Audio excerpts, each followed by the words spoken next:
Peruvian armed forces on their way to the border with Ecuador.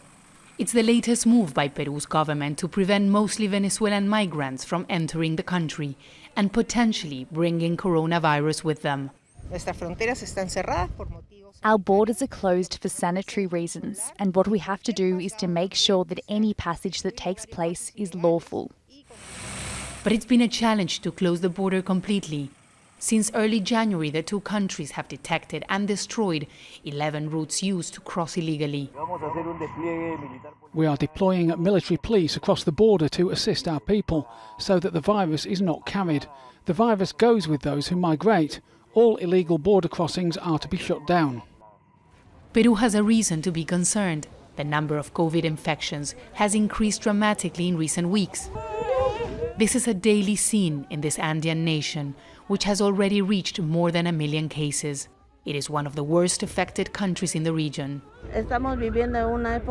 We are going through a period of terror. We are unsafe. We go out in public with great insecurity. We come to the hospital and there's a line. We wait for hours and hours. I think the government needs to take note for the health minister to come to hospitals. Look at the people, there are children and elderly inside. Hospitals are struggling to cope with the increase in infections. And that's why President Francisco Sagasti this week announced a total lockdown of the capital and 9 other regions. I think we've got 2 or 3 very difficult weeks ahead because we don't have any more physical space to treat patients. We don't have beds in intensive care, so we won't have places for all those who are sick in the coming days. It's certain that the number of deaths will go up a lot, which is difficult because we're seeing more younger people dying than in the first wave. Peru has lagged behind other countries in efforts to ensure vaccines for its citizens.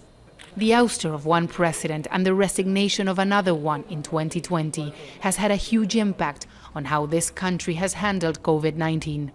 Access to the vaccine is a major challenge in Latin America right now, even though governments from Argentina, Chile, and others say they have secured doses of the vaccine. Massive vaccination may be months away. There's simply not enough vaccines in the region right now. And that's a problem for governments in the region who are trying to prepare for what's coming next.